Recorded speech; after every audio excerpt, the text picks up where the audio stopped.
Hare Krishna. Let's invite His Grace Gauranga Darshan Prabhu for this is the first time he's coming to ISKCON of Silicon Valley from India. He's based out. Let me read some of his profile, those who do not know. So Gauranga Darshan Prabhu is a disciple of His Holiness Radhanath Swami. He is a spiritual educator and author of over 30 books. He is the Dean of the Bhaktivedanta Vidhyapeetha at ISKCON Govardhan Eco Village, that is near to Mumbai. And he regularly conducts online and residential spiritual courses for children, teens, and adults, and has delivered over 7,000 plus hours of spiritual discourses on different forums, including ashrams, schools, colleges, corporate events, and platforms like TEDx, Rotary Club, DRDO, etc. He is a member of the ISKCON Board of Examination, the Ministry of Education. I am also part of that, and I know Prabhuji has been very instrumental. And the GV Administrative Council, and oversees the temple worship and Vrindavan forest at GV. As a professional, Gauranga Darshan Prabhu holds a master's degree in systems, science and automation from the reputed Indian Institute of Science, Bangalore. His corporate career extended about 2 years, during which he has worked for Force Motors and TCS Innovation Labs in the capacity of a researcher. During his brief academic and professional tenure, he had achieved the rare distinction of publishing over 10 technical papers in the areas of language and speech processing and filing a provisional patent for his research. There is many more, so this is just a brief introduction. So please give a big round of applause and Hari Bol. Jai Radha Madhava Kunja Bihari Gopi Jana Vallabha Girivaradhari.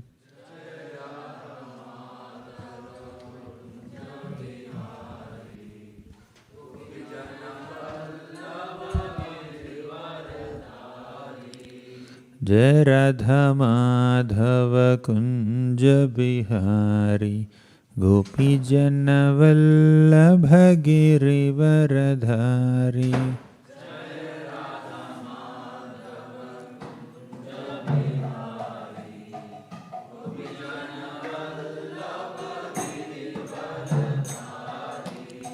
Jai Radha Madhava Kunja Bihari Gopi Jana Vallabha Girivaradhari.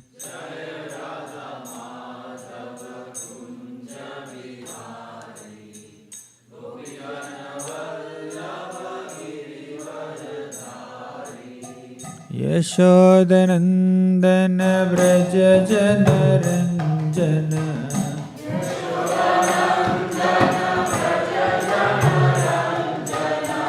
Yashodanandana Vraja Janaranjana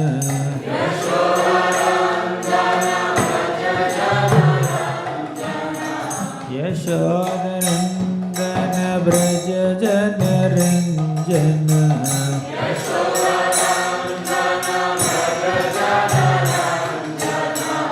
Yamuna Tiravanachari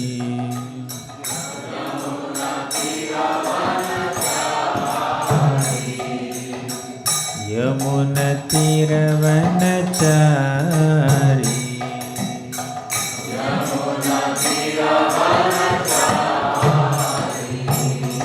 Jai Radha Madhava Kunja Bihari Gopi Jana Vallabha Girivaradhari.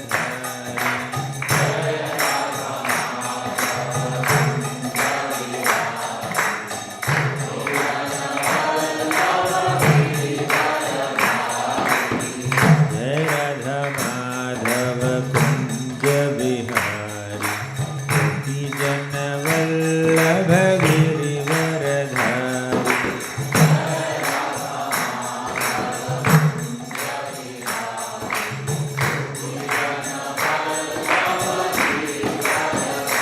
Jaya Radha Madan Mohan Radha Madan Mohan Radhe.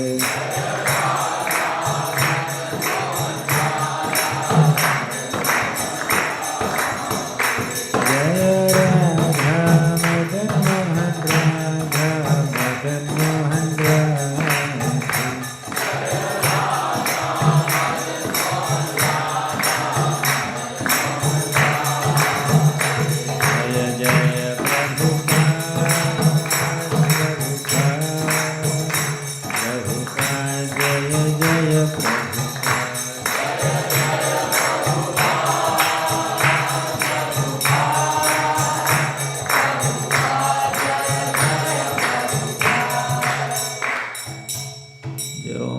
Vishnupada Paramahamsa Parivrajakacarya Ashtottara Shrimad His Divine Grace Abhay Charana Aravinda Bhaktivedanta Swami Prabhupada ki Jai Om Vishnupada Paramahamsa Parivrajakacarya Ashtottara Shrimad His Divine Grace Bhakti Siddhanta Saraswati Thakur Prabhupada ki नामाचार्य Srila Haridas Thakur की प्रेम से कहो श्री कृष्ण चैतन्य प्रभु नित्यानंद श्री अद्वैत गदाधर श्रीवासादि गौर भक्तवृंद की श्री श्री राधा कृष्ण गोप गोपीनाथ श्याम कुंड राधा कुंड गिरि गोवर्धन की ब्रजभूमि श्री वृंदावन धाम की पुरुषोत्तम क्षेत्र श्री जगन्नाथपुरी धाम की गंगामयी की यमुनामयी की भक्ति देवी की तुलसी देवी की कलियुग पावन हरिनाम संकीर्तन की हरे कृष्ण महामंत्र की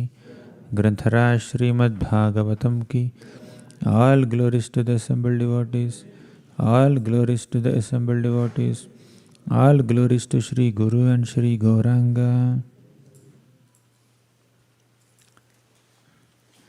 Hare Krishna. Om Namo Bhagavate Vasudevaya.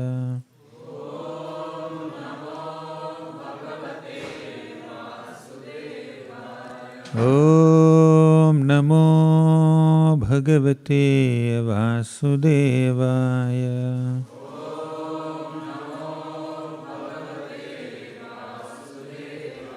Om Namo Bhagavate Vasudevaya.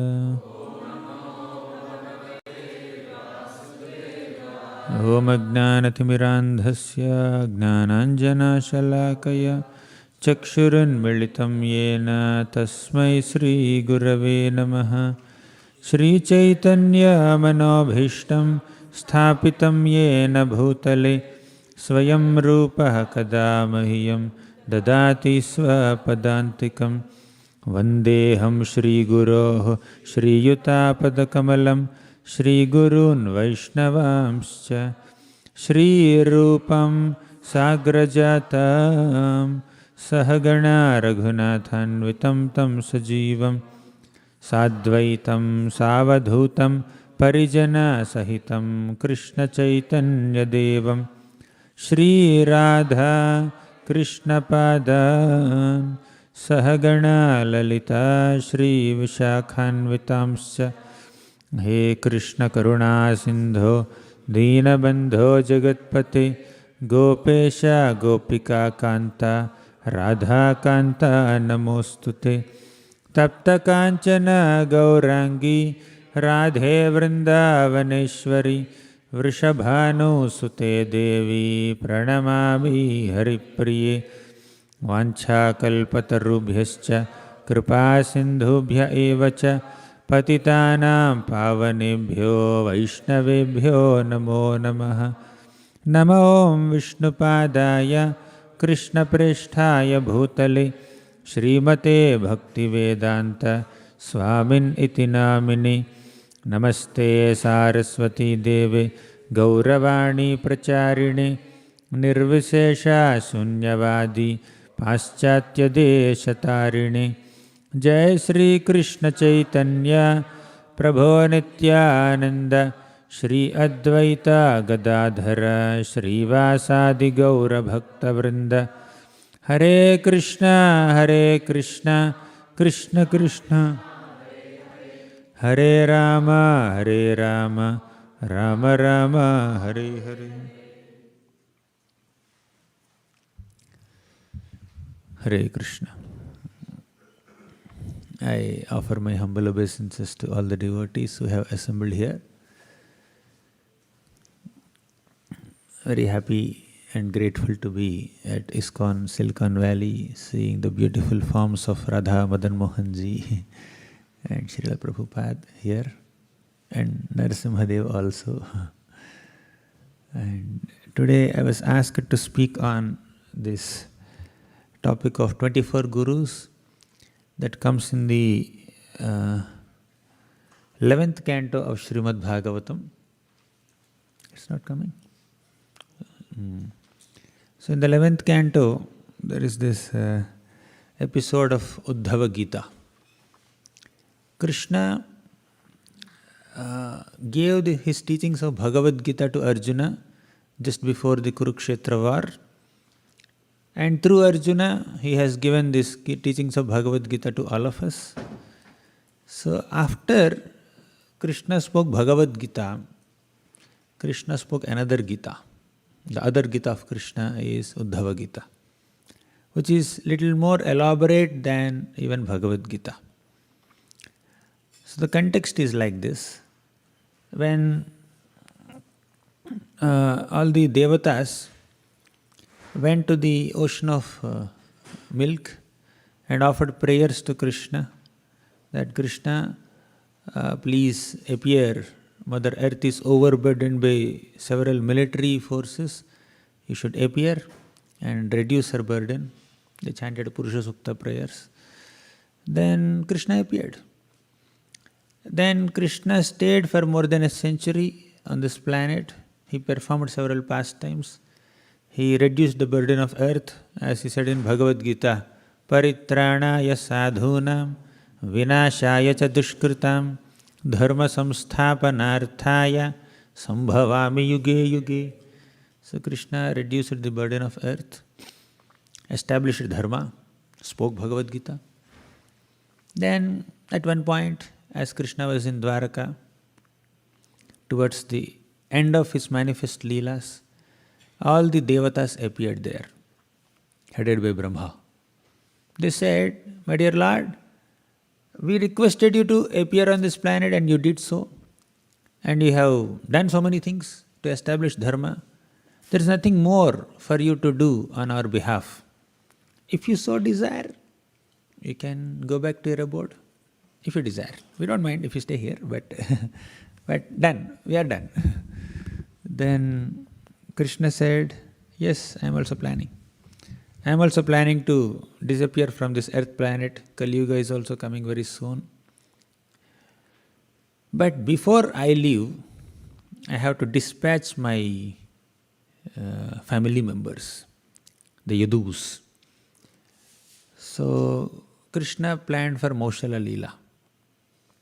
Recently, all the Yadus were cursed to die because of a mushalam, because of a iron club that was born from the womb of Samba, Jambavati's son. You know that story, right? I will not elaborate on that. So, they were anyways destined to fight with each other and they are about to depart.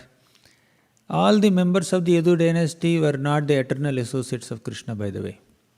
Some of them were eternal associates of Krishna, and some of them were devatas who appeared in the Yadu dynasty to assist Krishna in his pastimes. So, on the pretext of this Maushala Leela, Krishna brought the Yadus, those Yadus who are the portions of the devatas, he brought them to Prabhasa Kshetra. And he made them fight amongst each other. And from there they will go to heavenly planets. And the eternal associates of Krishna in Dwaraka, they will continue to stay in Dwaraka, and from there they will go to the eternal abode of Dwaraka. I hope this is clear. I am cutting a long story, I am presenting in short, just to make a context for these 24 gurus. Anyways, that's the whole background. Now, after the Devatas came and had a discussion with Krishna, Uddhava, one of the closest associates of Krishna and cousin of Krishna, friend of Krishna, he became overwhelmed with feelings of separation, imminent separation from Krishna. So Vasudeva had a brother named Devabhaga, and Devabhaga's son is Uddhava. Uddhava looks similar to Krishna, either in bodily complexion, and even the dresses that Krishna wears and leaves, Uddhava takes them and he accepts them. So this way Uddhava is very, very close to Krishna. And when Krishna has to send a confidential communication to his dearest devotees in Vrindavan, Krishna sends Uddhava. Okay? So Uddhava is very confidential associate. So that Uddhava came in front of Krishna and said, that it's very difficult for me to survive in your absence. So can you please take me along with you? Then Krishna said, no, I still have some service pending for you. So Uddhava, falling at the feet of Krishna. So you have to be around, you have to perform that service of giving my philosophical teachings to the sages of Badrikashram. I went to so many places. I did my pastimes in Vrindavan, Mathura, Dwaraka, and I went to Kundinapur, I went to Ayodhya, I went to Swargalok, I went to Sutalalok. I went everywhere, but I could not manage to fit in Badrikashram into my itinerary, into my schedule. So now you are as good as me. After my departure, you better go to Badrikashram and give my teachings to the sages there. For that service, you have to be here. So then Krishna gave 23 chapters of philosophical teachings to Uddhava in the 11th canto of Bhagavatam. Chapter number 7 to chapter number 29 is 24 Gurus, is Uddhava Gita.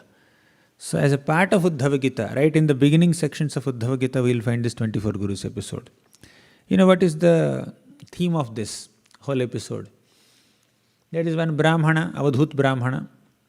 Avadhuta is one who is beyond the rules and regulations of this material world. Sometimes we may use the word Avadhuta in a different style, okay? But the real meaning of Avadhuta is one who is beyond the rules and regulations of this material world or social customs and other things. So this Brahmana traveled to different places. He's actually a Dattatreya. He traveled to different places and then he met so many people and he saw so many things, natural phenomena in this world, and he started learning lessons from them. So, Buddhi Upashritaha. Brahmana's spiritual masters did not directly speak to him. So he found so many things in this world and he started learning from them. He sees tree. What does tree teach me? So he started learning some lessons from tree. And he saw the ocean. He learned some lessons from ocean. He saw the river. He saw moth. He saw a deer. He saw an elephant. He saw a little child. He saw a young girl. He saw different people and has learned different lessons from them. Not that they are sitting on Vyasasana and teaching him. It's that with his own intelligence, he derived lessons from them. Okay, so that's the context. So basically, we have multiple gurus. They are categorized into two. One is Diksha Guru, second is Siksha Guru. Diksha Guru is one who gives initiation, mantra, name, and he initiates us into the spiritual path. That is Diksha Guru. Siksha Guru is one who gives specific instructions to execute specific services and inspires us in our spiritual life on a regular basis. There could be so many Siksha Gurus. We can take multiple Sikshas from multiple Gurus, right? So this Avadhuta Brahman identifies so many people as Siksha Gurus, right? The 5 elements, earth, water, fire, air, ether, and sun, moon, ocean, and the moon, this honeybee, spider, wasp, moth, pigeon, hawk, birds, animals, human beings, material elements. He makes all of them as his gurus and he starts learning lessons from them. So, 24 gurus is that episode where Avadhuta Brahman with his own intelligence is learning lessons from all these 24 gurus. So let's see what are the lessons. As I said sometime back, it's not that they are speaking to him. He is learning by carefully observing their characteristics. This is the key shloka here. Atmano gururatmaiva purushasya visheshatah yat pratyakshanumanabhyam shreyosav anuvindate. Atmano gururatmaiva. One can act as one's own guru. Okay, so one's own intelligence can act as one's own guru. Basically, this is called nididhyasanam, or introspection, deeper contemplation. So our study of Shastra or our understanding of deeper spiritual truths happens at different levels. First is Shravanam. You hear from a teacher. Second is Mananam. You start revising what you have heard. Okay. Second, you can say Pathanam, self-study. Okay. In those days, books were not there. Nowadays, books are there, right? In those days, they hear from teacher, done. They will hear, remember, understand, repeat, realize, apply. All this will happen just by hearing. They are called Shruti Dharas. But now we have to read also, write also, make notes also, and do some by-hearting also. Anyways, so first stage is Shravanam, hearing from a guru. Second is Pathanam, doing self-study. Third is Mananam, revising it, ruminating on it, right? Repeatedly revisiting it. Okay.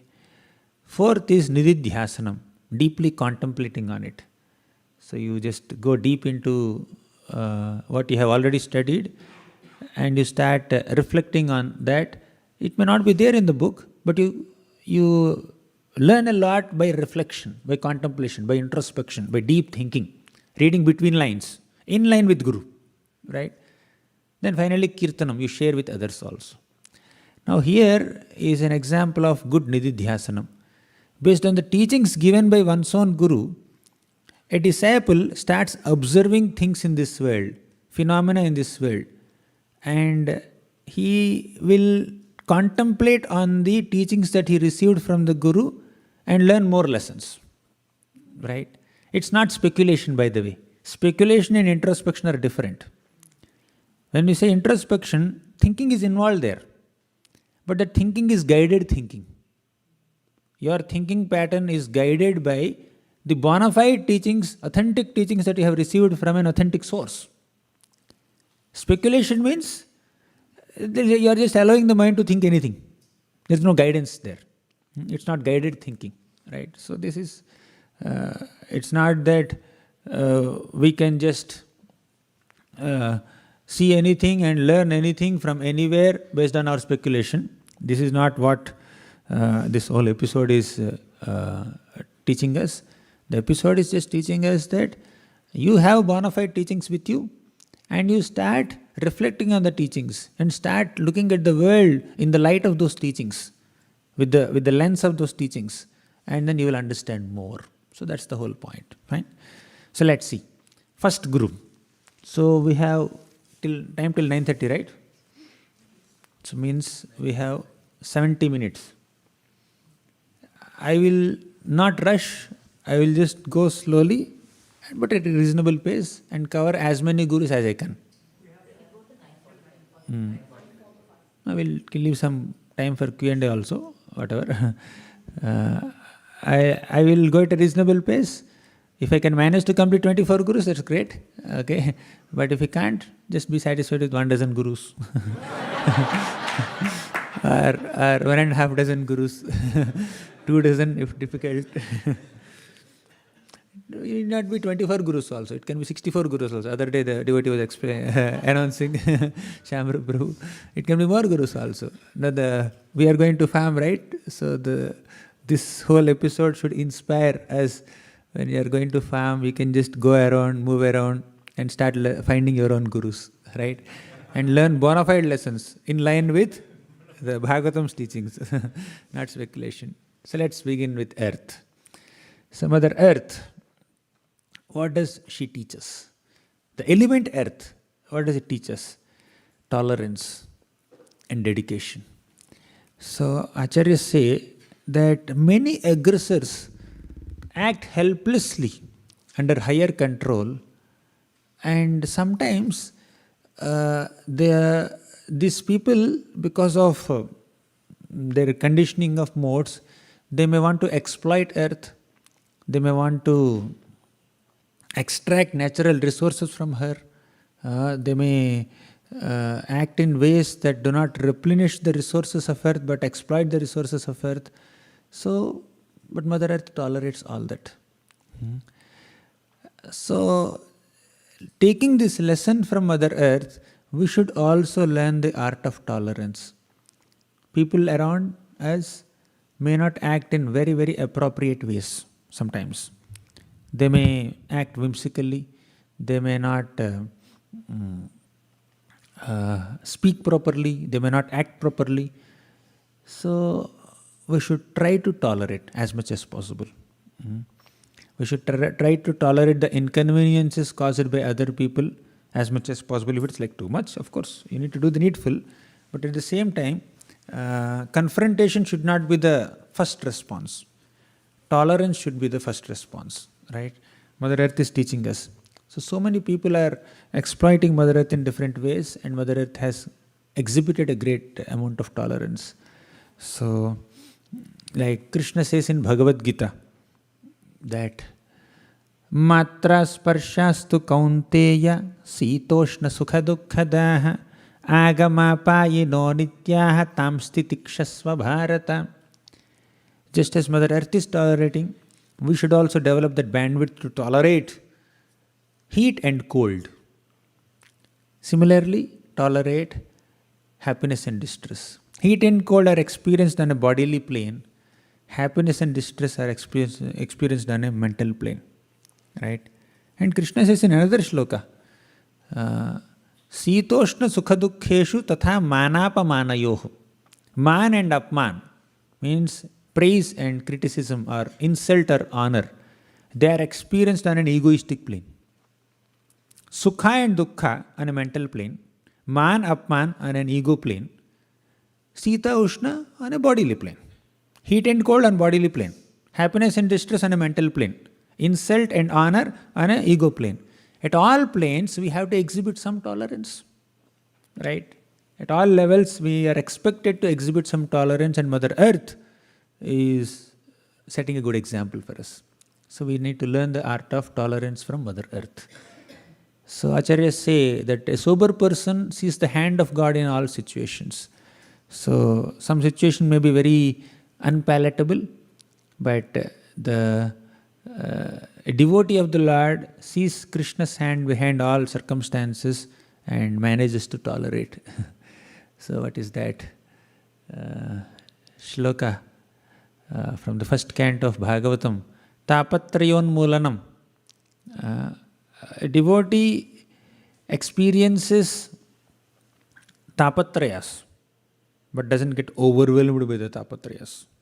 The threefold material miseries exist in the life of a devotee also, whether you are studying Bhagavatam or not, whether you are chanting Hare Krishna or not. Mosquitoes will bite us, cold will affect us, and when dogs bark, we may get a little disturbed sometimes, our sleep may get disturbed. So, definitely there is inconvenience in this world, but we should learn to tolerate those inconveniences, taking inspiration from Mother Earth. Fine. And we should also see things from a spiritual perspective and not get overwhelmed from the material inconveniences. Next. And also, this is an important point. When other people are causing some disturbance to us, we need to understand, oh, they are being handled by Maya in this way. Okay. They are under the control of the threefold material miseries. They are under the control of three modes, Sattvaguna, Rajoguna, Tamoguna. Because of that control, they are behaving like this. So let me learn to tolerate. If their actions are inappropriate, I may take some action against them. But not with hatred in the heart. Hate the sin, but not the person who has committed that sin. Knowing that the person is pure. The soul is ultimately pure. Anarthas are not an intrinsic characteristic of soul. But when the soul is entrapped in the material body, the behavior of the soul, the thinking pattern of the living being is little different. Right?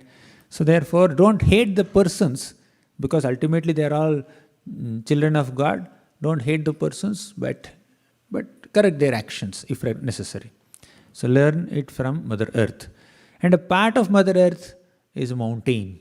So what is mountain teaching us? Dedication for others' welfare.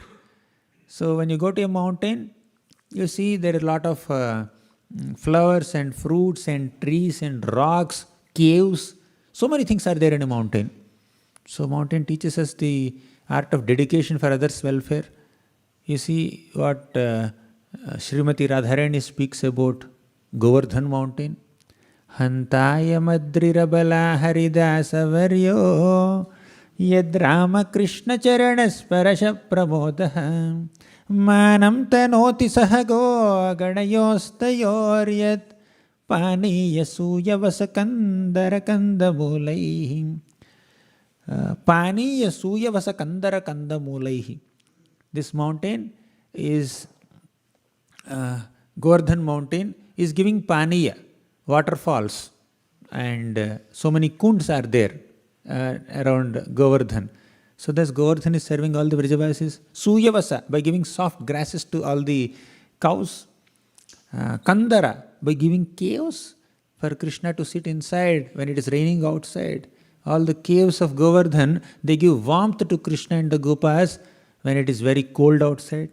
They give AC effect to Krishna and Gopas when it is hot outside. So Kandara, Kandamulaihi means with all the roots and fruits. Okay. So in this way, Govardhan mountain service to Vrindavan community is immense. Similarly, there are so many mountains in this world. These mountains become shelter of so many sages, yogis. So therefore, let us learn the art of dedication for others' welfare, others' service by learning from mountain. Mountain teaches us art of dedication. Earth teaches us tolerance. Okay. And mountain is a part of earth only. So next, devotees also try to make efforts for the welfare of other people. Janasya krishnad vimukhasya daivat adharma shilasya sudukhitasya anugrahaye charanti nunam bhutani bhavyani janardanasya. So devotees travel from one place to another place to convert Krishnad vimukha people into Krishna's sumukha people. There are people who have turned their faces away from Krishna to make them about turn. Devotees travel. So sudukhitasya, they are undergoing so much of distress to make them happy.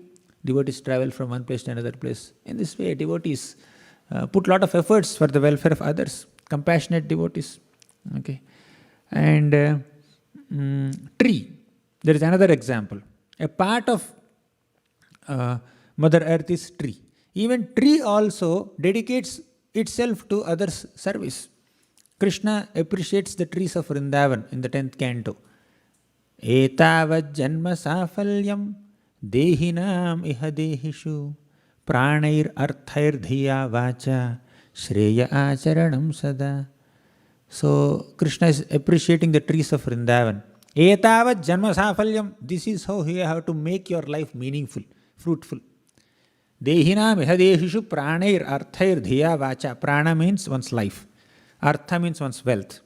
Dhiya means one's intelligence. Vacha, one's words. So dedicate your prana, artha, dhiya, vacha, shreya acharanam sada, for the welfare of other people. Right? Welfare of other members of the human society or the entire world. So that selfless dedication and selfless service to others is exemplified by a tree. Tree gives flowers, fruits, shade. Tree tolerates all the sunshine, heat, and then trees give shade. And a tree tolerates even our... sometimes people take some rocks and then throw on the tree.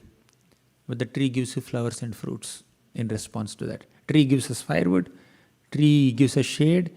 Tree gives so many things. Even if you are cut down, even if the tree is cut down, tree doesn't protest. Tree says, okay, use my wood to make wooden floor, to make all this furniture so that you can use it. So entire existence of trees just dedicated for service to others, right? Trees give firewood for yajna. So parartha ekanta sambhavaha. So to protect others, to serve others, for the welfare of others is the one and only objective of a tree. So that is a lesson from earth. So we have learned overall earth gives us the lesson of tolerance. And as a part of earth we have mountain, dedication. Tree, Again, selfless service, tolerance also is involved there. Okay, so there are some sub-gurus, main guru and sub-gurus. Then second guru is air. So air is blowing everywhere. There are multiple lessons, I'll share some. Air is blowing everywhere, but air is not attached to any place. The wind is blowing everywhere, but it's not attached to any place. Similarly, a devotee also may undergo so many circumstances in life. They may encounter some unpleasant and pleasant circumstances. A devotee may travel from one place to another place. Some places are very nice, some places are little austere, but a devotee should not be attached to a particular place for one's own personal comfort. A devotee should be attached to the principle of serving the deities, serving the devotees, serving Krishna.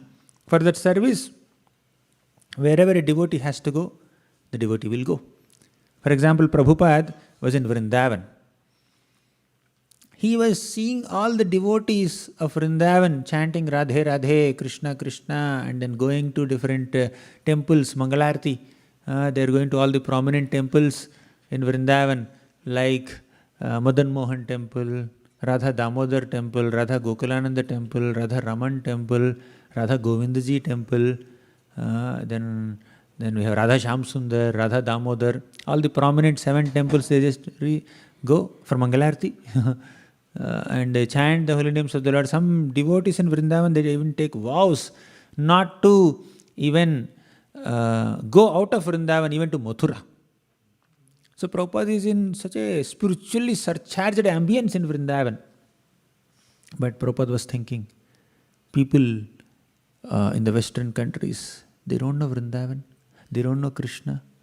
I must give this Vrindavan and Krishna to them. Okay, so Prabhupada went out of this comfort zone and then came to the West, New York, and then started this International Society for Krishna Consciousness.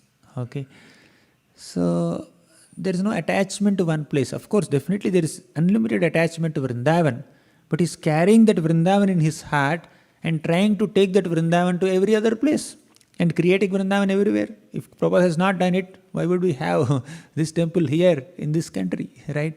So it's all the mercy of great devotees like Srila Prabhupada. So this is the lesson from wind or air. So wind may pass through, see, you are seeing this picture, right? So wind may pass through that waterfall. What does it do? It carries small droplets of water, and when it is hot outside, you stand near that waterfall. So you will feel you will have a very soothing effect.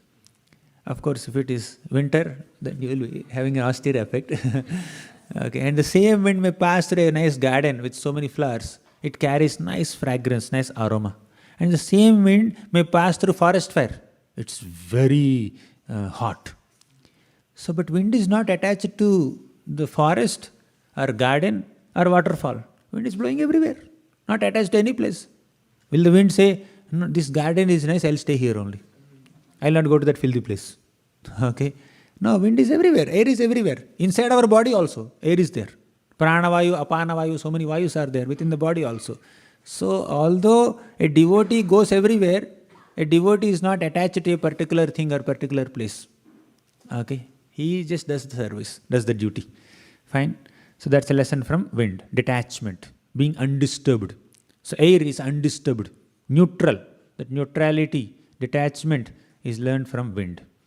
So, and fearlessness. So wind can go on mountain cliffs also. Will the wind become fearful? Oh, mountain, so big mountain, I may fall from here. Wind has absolutely no fear. Similarly, devotees are also fearless because they trust Krishna's protection. Fine. So next. So from wind we learn a lot of lessons of being neutral, being unattached, being fearless, and also unentangled. Air as an element doesn't mix with anything. Okay. Doesn't get attached to anything.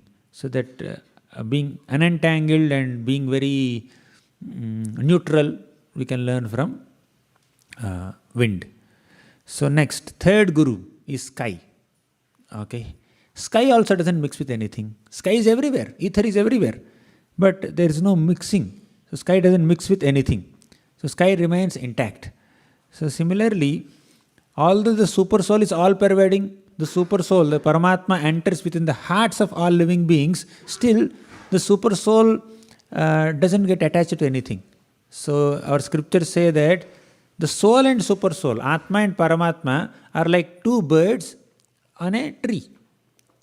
And these two birds, one bird is enjoying the fruits of the tree, other bird is just witnessing, neutral. Okay? This soul may have attachment to the body, bodily conception, but the super soul within the body, within the heart, has no attachment to the body. So similarly, the Lord is there inside every single atom as super soul, as Paramatma, but is not attached to anything. Without Paramatma, nothing will function. He is not only there in the hearts of all living beings, he is also there in the hearts of all non-living beings also. You can't say heart in a non-living being, within non-living beings. For example, sugar particle is there. Is there Atma in it? No, but there is Paramatma in it. That's why sugar particle is sweet. Salt particle is there. Is there Atma in it? No, because Paramatma is there, the salt is salty. So Paramatma is present in every single atom and giving the necessary properties to those things, then only they are able to function. So Krishna says, no, water is just a material element, right? You may not find a soul in the water. There are some aquatics moving around, I'm not speaking about that, just take one drop of water, you may not find a soul inside, but there is Paramatma. Krishna is the taste of that water. Krishna says in Bhagavad Gita, Rasoham apsu kaunteya prabhasmi shishurya yoham jivanam sarva bhuteshu tapaschasmi tapasvishu. Rasoham apsu kaunteya. I am the taste of water. Prabhasmi shishurya yoho. I am the shine of sun and moon. I am the brilliance of sun and moon. So like that, Krishna is everywhere as Paramatma. He is all pervading. So similarly, just like air is all pervading, sky is all pervading, still doesn't get entangled with anything or mix with anything or get attached to anything. Similarly, Paramatma is all pervading, he doesn't get entangled with anything or mix with anything. So the detachment is another lesson that we learn from ether, sky, which is similar to wind. Okay. Then fourth, Guru is water. Very nice Guru, teaching so many lessons. Okay. So water, what is the speciality of water? Water is purifying. Okay. So we become dirty. To cleanse ourselves, we have to pour water on us. We can't take an oil bath. You have to serve the deities. Okay. You have to serve the deities. Okay, take a bath and come. Okay, I took bath and came. With what did you take bath? With petrol? With kerosene? with diesel? Or with oil? No, you have to take bath with water only. Water is purifying. So similarly, just as water is so pure and it purifies, similarly, a devotee also purifies other people by one's association. The Sangha of a devotee purifies the heart. Just like bath taken by water purifies the body. If you take bath with water, body is purified. Similarly, if you bathe in the association of a devotee, heart is purified. Anarthas are purified. So that's why saintly person is compared with water. Pure transparent water, not dirty water. It's pure transparent water. So saintly person purifies everyone by one's contact. So one lesson that we can learn from water is it's purifying. Right? It's purity. Similarly, we also need to be pure like water. Then another characteristic of water is transparency. Pure water is very transparent. So you can see what is there inside. Okay. Similarly, a devotee's heart is also very transparent. There is no duplicity. There is no diplomacy. There is no hypocrisy. There is no double talk. It's not that they are having some ill intentions and externally they are speaking something else. A devotee's integrity is the special characteristic of the devotee. So the transparency is maintained. When you speak to a devotee transparently transmits the transcendental messages for our transformation. Okay? So the transcendental teachings of the scriptures are transparently transmitted by devotee for our transformation and stop our tribulations. Okay? So the transparency is a quality of devotee. There is no concoction. Scriptures are presenting things in a certain way. The devotee presents the message of the scriptures in a transparent way. Maybe adding few examples or analogies and some explanations to make it more lucid and understandable by the audience that he is addressing. But a devotee preserves the message, right? Transparently preserves the message. Kasmayena vibhasitoya matulo gnana pradipah pura tadrupena cha naradaya munaye krishnaya tadrupina yogindraya tadatmanatha bhagavadrataya karunyata tatshuddham vimalam vishokamamritam satyam param dhimahi. Kasmayena vibhasitoya matulo gnana pradipah pura. In the beginning of the creation, the Supreme Personality of Godhead Krishna has given this knowledge of Srimad Bhagavatam to Brahma. And through Brahma, Krishna spoke Bhagavatam to Narada Muni. In the form of Narada Muni, Krishna only spoke Bhagavatam to Vyasadeva. In the form of Vyasadeva, Krishna only spoke Bhagavatam to Sukadeva Goswami. Through Sukadeva Goswami, Krishna only spoke this Bhagavatam to Parikshit Maharaj and Suta Goswami. And Suta Goswami speaking to the Saunakadi Rishis.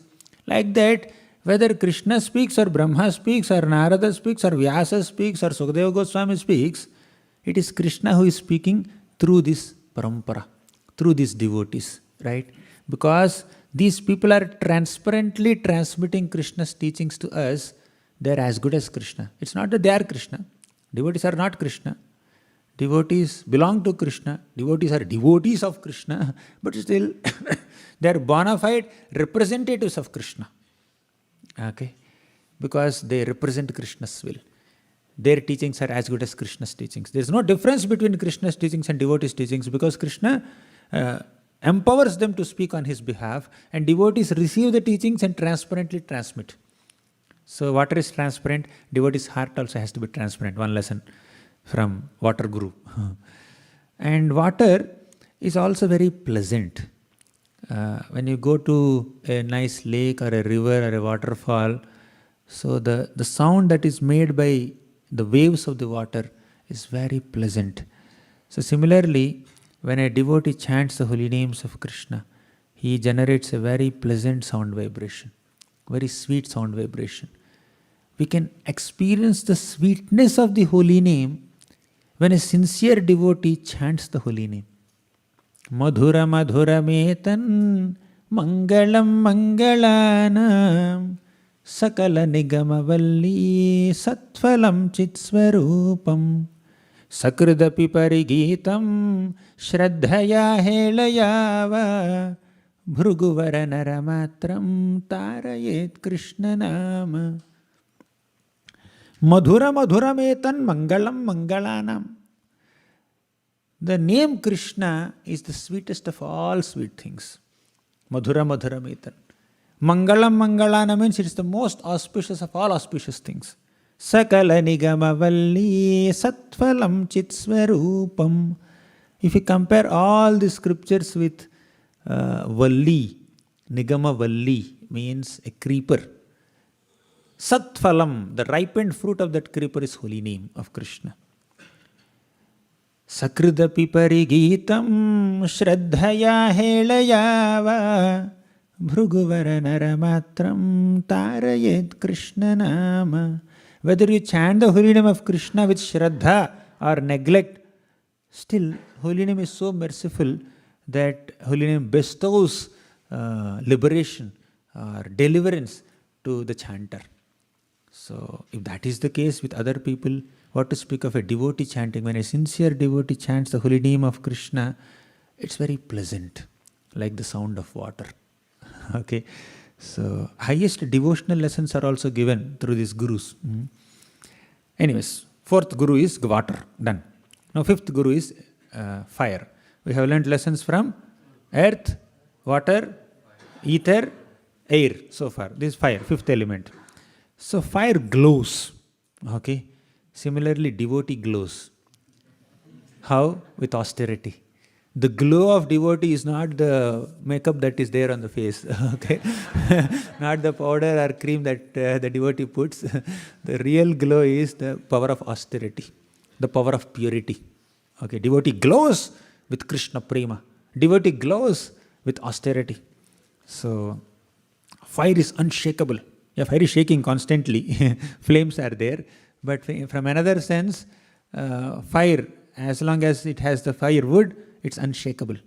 Similarly, as long as we have the supply of Krishna Nama and Srimad Bhagavatam, we don't shake in our devotional service. Right? We don't get deviated. Now you start providing fuel to the fire. Will the fire get extinguished? No. Similarly, you start providing fuel to your heart. What is that? Krishna Katha. Okay? Then our devotional inspiration will not die. It becomes unshakable. It becomes unsteady. So what does Bhagavatam say? Second chapter of Bhagavatam, you have memorized it, right? Nityam Bhagavata Sevaya. Bhaktir Bhavati Naishtiki. Right? Nashta Prayeshva Bhadreshu Nityam Bhagavata Sevaya. Bhagavatyuttama Shloke Bhaktir Bhavati Naishtiki. Nityam Bhagavata Sevaya. By regularly hearing Bhagavatam and by regularly serving devotee Bhagavatas, you know what happens? Bhaktir Bhavati Naishtiki. Our bhakti will become steady. Sometimes our bhakti is very unsteady. Not sometimes, many times. Okay, I'm speaking about myself. So bhakti is very unsteady. Chanting is unsteady, hearing is unsteady, service is unsteady. Sometimes it shakes. You want that shaking bhakti become unshaking bhakti, unsteady bhakti to be steady bhakti, then we have to hear Bhagavatam. So unshakable. So here is some picture. A yogi is meditating and monkeys are moving around and he's bindas. He has no issues. So consciousness of a devotee is unshakable as they don't try for sense gratification. And another lesson from fire. You just throw some substances in fire. Whether you put some firewood or grass or plastic, fire just burns everything. Right? So fire can even take in contaminated substances also. Similarly, a devotee is not affected by contaminations around. There are so many things that contaminate the ether, atmosphere, but when a devotee comes in contact with that contamination, devotee himself does not get contaminated. Devotee in fact purifies others from contamination.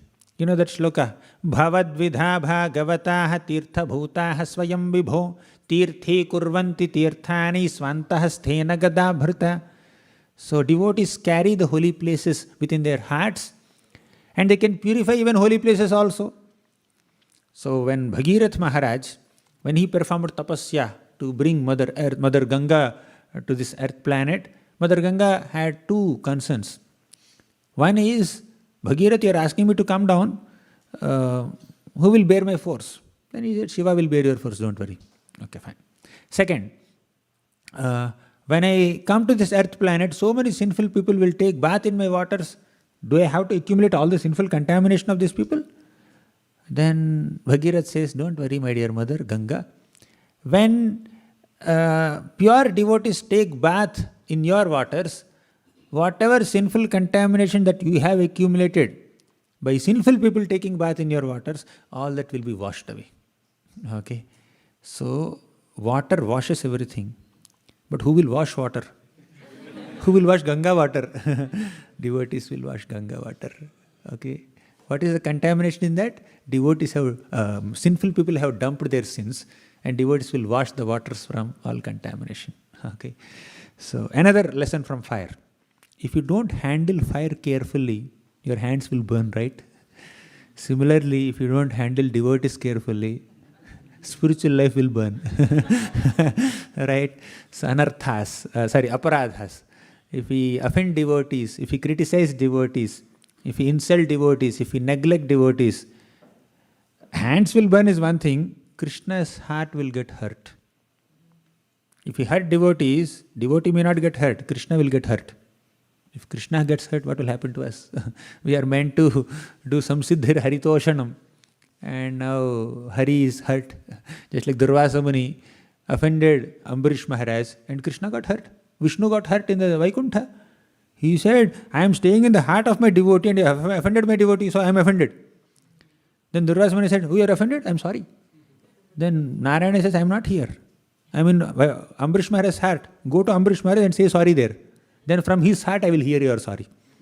Okay, I will not hear your sorry from Vaikuntha. I will sit in Ambarish's heart because you offended Ambarish, you fall at Ambarish's feet, then I will look at you from there, from his heart, from the balcony of his heart. I will look at you, then I will agree. I will accept your apologies. Okay, so because Ambarish will not accept apologies, right? Ambarish will never accept apologies because he never got offended only. So actually, in the case of a devotee, there is no question of forgiveness because offense is never taken only. If you are offended, then someone says sorry, you will forgive. But devotees doesn't get offended only. Where is the question of forgiveness? But who will forgive when you apologize a devotee? Paramatma inside the heart. Who got offended? Devotee. Devotee is not offended. Paramatma inside the heart is offended. Okay, if you offend a devotee and he takes that offense and you beg forgiveness from a devotee, Paramatma will say, okay, fine, I forgive you. Don't worry, go. But if you don't humble ourselves we don't humble ourselves in front of a devotee, especially when we do some mistake, consciously we don't say sorry. Consciously we don't apologize. He's not a great devotee anyways. I don't have to say sorry. Right? I know he sleeps in japa. I know he eats a lot. I know he does it. I know he's that. Then Krishna will feel, oh, like that? Okay. You experience the reaction for this offense. So devotees have to be handled with care. Handled with care. Fire has to be handled with care, right? You see, that whole container, iron container became as hot as fire. If you touch it with hand, I'll take it. I'll pour like this, hand is gone. So, Jagai and Madhai mishandled Nityananda Prabhu. And Mahaprabhu became angry. Nityananda Prabhu did not become angry. Mahaprabhu became angry. Okay, if you offend a devotee, Krishna becomes angry. It's like playing with fire. Don't play with fire. Okay. Sometimes fire is concealed, sometimes fire is open. Right? Sometimes you see, in my childhood, I see my grandmother making some preparations, doing her cooking on this chula. Right? So where you put some cow dung cakes and some wood there. So once the cooking is over, now the pot is just left like that and cow dung cake is there and a white layer is formed, like nice white layer is formed. It is just ash. I thought it's ash. Let me just go and touch it. You touch it, inside that there is coal, burning coal. Right? Your hand may burn. So fire is there, it's concealed. And sometimes it is opened, it is revealed. So similarly, devotees' ecstasies may be concealed sometimes and they are revealed sometimes. Devotees don't reveal their ecstasies publicly. We don't know how much ecstasy they are experiencing in the heart. We may not understand. Sometimes the devotees' ecstasies and devotion is concealed, sometimes revealed. Sometimes devotees may want to inspire others in bhakti and when they are traveling. Sometimes they may not. They may just sit and chant. They are traveling in a train. Some devotees will do book distribution. Some devotees will just strike a conversation with a co-passenger and then try to preach and inspire them in bhakti, speak something about the Lord. But sometimes devotees may not do that. They'll open a book and read. They'll open their bead bag and then chant. They will close their eyes and meditate or sleep. So sometimes they open up, sometimes they don't. Just like fire also does it. So fire burns. Similarly, devotee burns inauspicious tendencies. By coming in contact with fire, the inauspicious desires in the heart of materialistic people are smashed. In the presence of a saintly person, you don't feel like doing any sinful activity. Even Mrigari, such a cruel hunter, so he would half kill animals. He would shoot an arrow on an animal. He wouldn't kill it completely. He will leave them half dead. Seeing the pain of a half-dead animal, this person gets pleasure. Mrigari gets pleasure.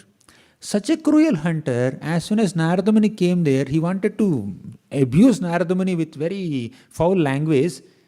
But the presence of Narada Muni, the demeanor of Narada Muni made him little respectful. He just showed little irritation only. Oh, Sadhu Maharaj, why did you come here? Because you came here, all my animals fled. What do you want? You want a skin, deer skin? You want a tiger skin? I'll give you. Okay? He said like that. He was a bit polite. Because the divine presence of Narada Muni mellowed his aggression little down. So, just like fire burns inauspicious tendencies, devotee's presence also burns inauspicious tendencies, inauspicious mentalities and behaviors. Okay, so like that there are so many such lessons from fire. So next, I'll just move ahead. Next Guru. So let's have a quick revision. From earth, we have learnt the lesson of tolerance, dedication and selfless service. Mountain and earth are also part of earth. Mountain and tree are also part of earth. From water, what was the lesson? Being pure, being gentle, transparent, pleasant sound by chanting. Transparency in transmitting the transcendental teachings. Okay, being very gentle. Being pure means you cleanse others' heart also. Then air, detachment and being undisturbed. And from fire, we have learned the lesson of steadiness, burning impurities, and we have to handle it carefully. From ether or sky, we saw that although ether is all-pervading, it is unchangeable and unaffected. Similarly, although super soul is all-pervading, he is unchangeable and unaffected. So sometimes these elements, these gurus are compared with soul, sometimes super soul. Okay, so this is a summary of the first 5 gurus. Then we'll go a little fast now. 6th guru is moon. So moon has multiple phases. Krishna Paksha and Sukla Paksha. Waxing moon and waning moon. So moon is completely visible only on Purnami day. Full circle. All other days it's partially visible. 90%, 80%, 70%, 60, 10%. Like that moon is. And one day moon is totally invisible only. Full Amavasya. So, waxing and waning moon does not affect the moon. It's our visibility only. Moon is complete. Okay. But moon is not visible completely to our eyes. Similarly, soul is pure. The innate characteristic of soul will never change. But when the soul is present in certain material bodies, the living being manifests certain demeanor or certain behavior which may not be the actual behavior of that living being. Right? So it's not the actual characteristic.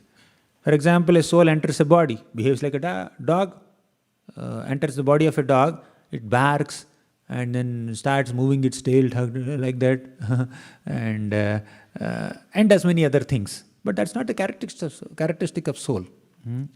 So soul is Satchidananda. For example, you have a golden ring, pure golden ring with some diamonds in it. Say it is 50,000 rupees. You are walking and it fell into gutter, open Suez Canal. You don't see them here, but you will see them a lot at some places. So that thick, that pure golden ring fell into thick Suez Canal. Will you pick it up or not? Will you pick it up? But if your face mask falls in the Suez Canal, will we pick it up? Okay, definitely not, right? Why? This is a 2-3 rupees or 5 rupees. But golden ring, 50,000. It's very valuable. And further, this mask, face mask, comes in contact with the gutter. It's gone. You can't reuse it. But golden ring, you pick it up, wash it with soap, it's reusable. And its value doesn't diminish. Okay? So it fell into gutter, you just wash it, and then again you see the quality, its quality is intact.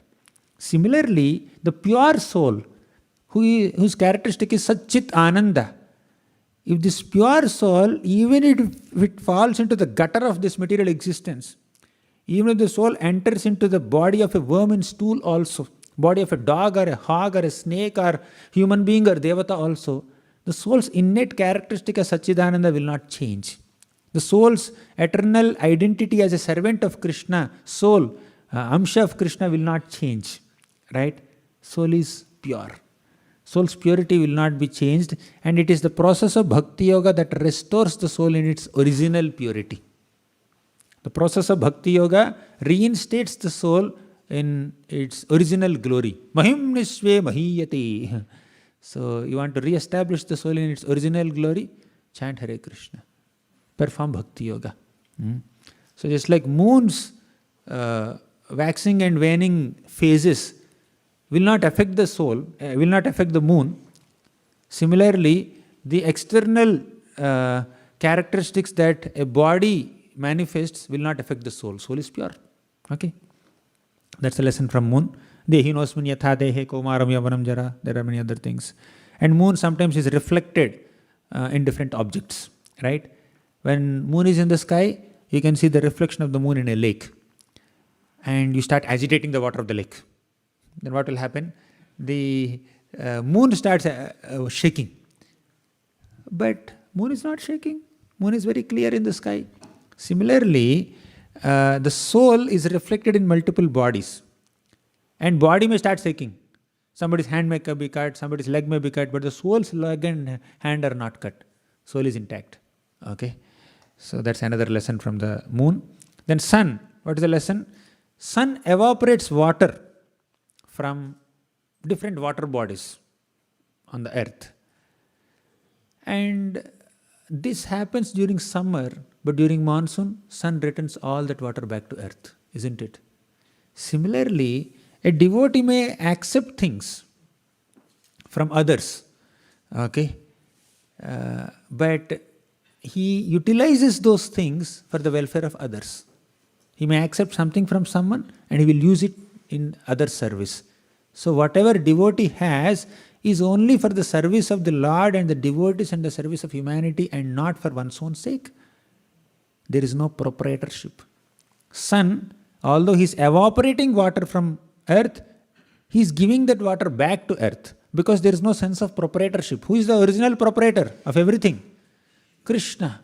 Bhoktaram yagna tapasam sarva loka maheshwaram suhurdam sarva bhutanam gnatva mam shanti mritchati. He is the original bhokta. Bhokta is enjoyer. Sarvaloka maheshwaram, he is the supreme proprietor of all planets.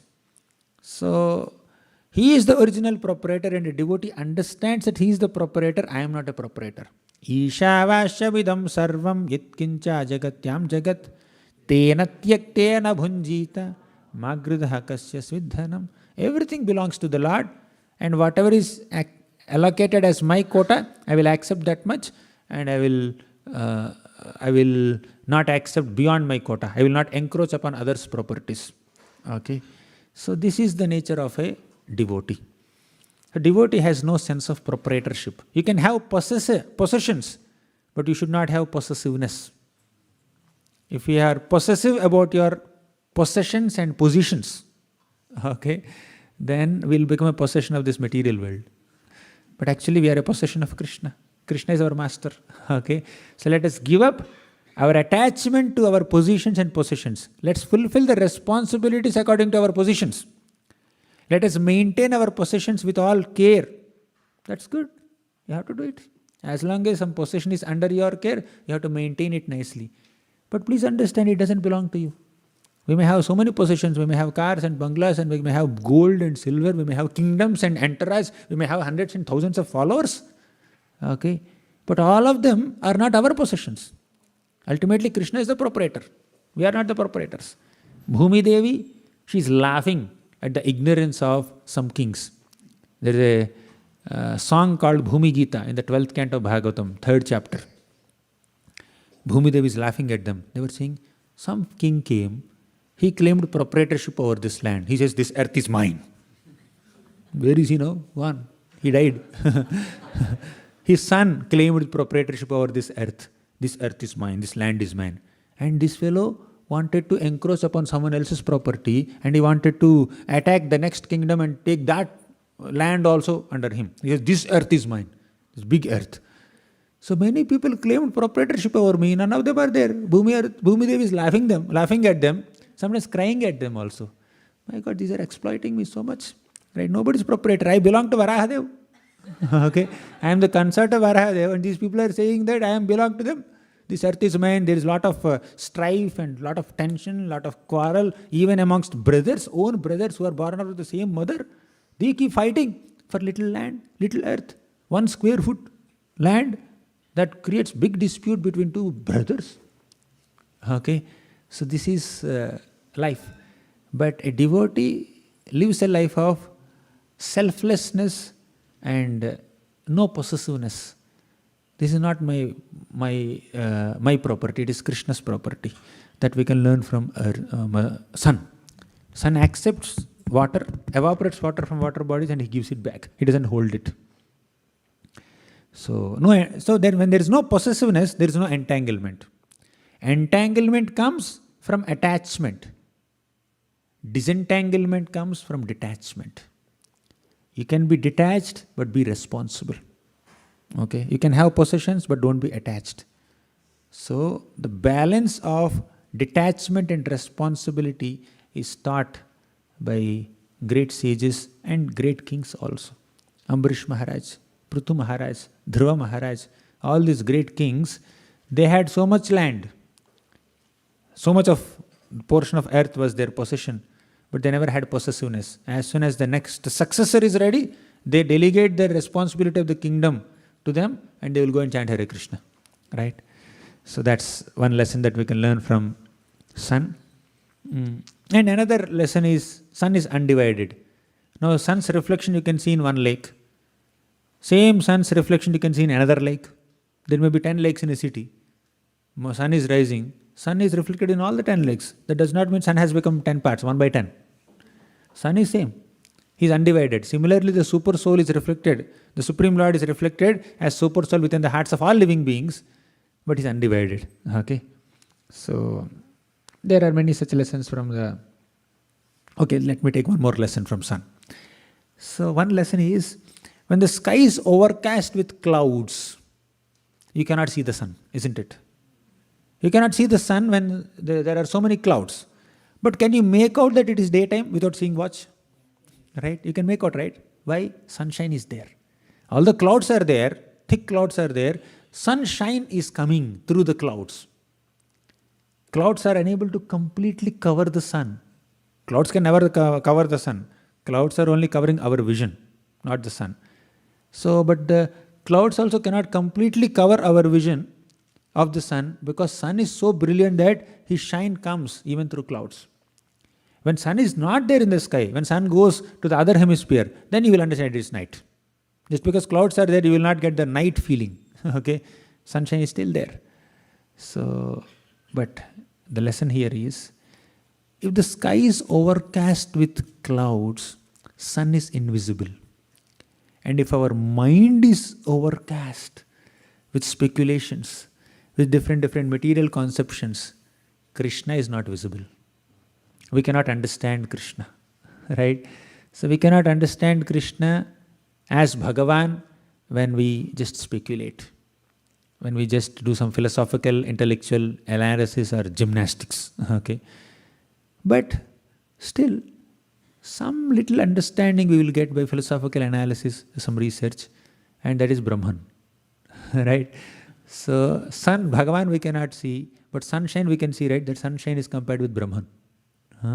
So, mental speculators can only at the max reach the sunshine or the Brahman conception of the Lord. They cannot understand the personality of Godhead. This analogy is clear? When the sky is overcast with clouds, the highest realization of sun you can get is sunshine. Similarly, when the mind is overcast with so many speculations and philosophical, intellectual gymnastics and analysis, the highest realization of God you can get is Brahman realization. Okay? Remove the clouds of misconceptions, speculations. You will see Krishna shining brilliantly with his pitambar. Okay? So, next. 8th Guru, Pizian. So, this 8th Guru is teaching us the lesson of attachment. Which some negative gurus are there. Attachment is bad. That's the lesson Pizian is teaching. So there were 2 Pizians. They are not Pizians, just assume that they are pigeons. Okay, there is a boy and girl, means like male and female pigeon. So they were so attached to their family and all that, attached to each other. Then a hunter came and shot the one pigeon. Female bird is shot. Then the male bird started lamenting for the female bird, not trying to make anything to protect oneself. Okay. Meanwhile, the hunter shot the male pigeon also. Right. So both of them died. So because of uncontrolled senses, a living being also can be degraded, can be lost, can lose their lives in this way because of undue attachments, right? So, for example, he is attached. That does not mean that wife should not be attached to husband, husband should not be attached to wife. But as we discussed yesterday, let Krishna be the center of attachment. If the center of attachment is on bodily plane, then what will happen? The Maya of hunter, the hunter Maya, or Maya hunter will come, and then life is lost, and we have to take another life to live some more years or some more decades or some more centuries or some more days of Brahma in such attachment. Kunti Maharani offered this prayer. She spoke to Krishna. Krishna, you are leaving Hastinapur now.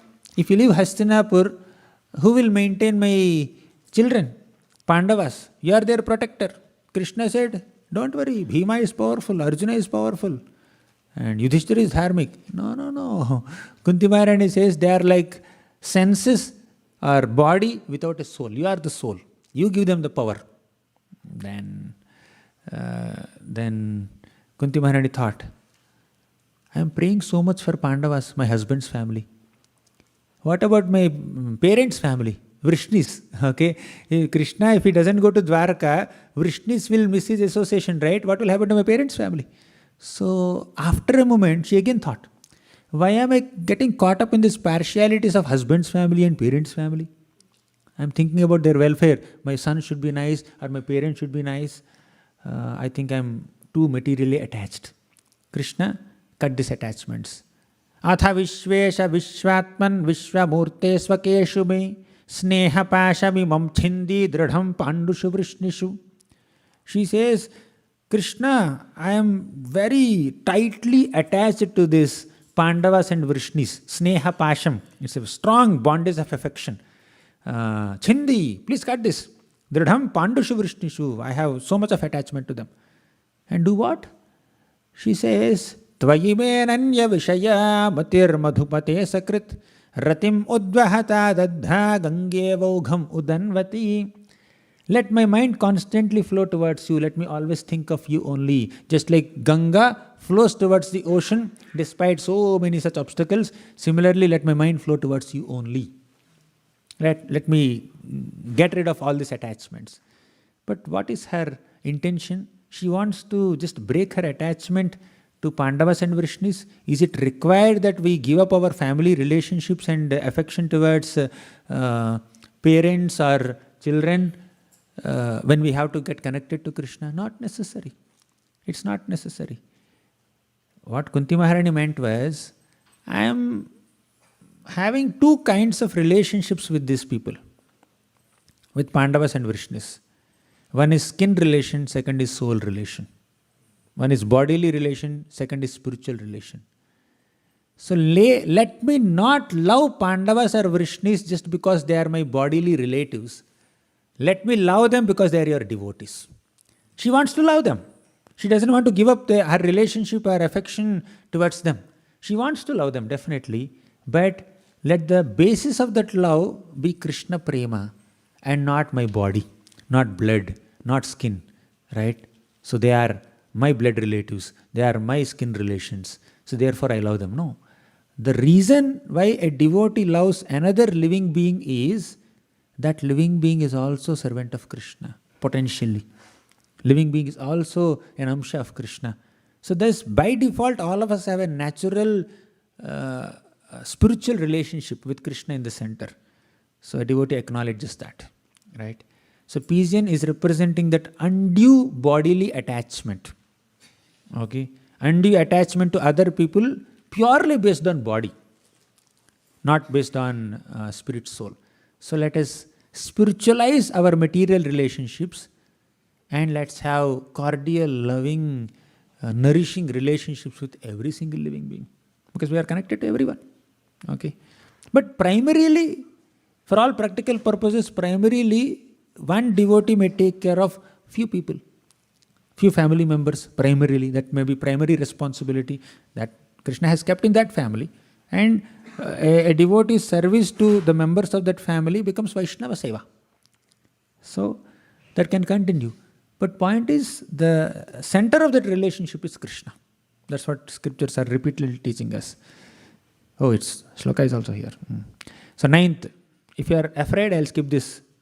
The Guru, some snakes cause some difficulty, right? Let's learn the lesson only. So Python is another Guru. So what does a Python do? You can close your eyes if you cannot see this picture. Right? So what does a Python do?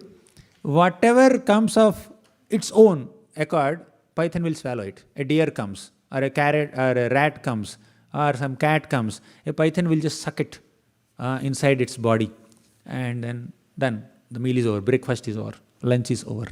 Right?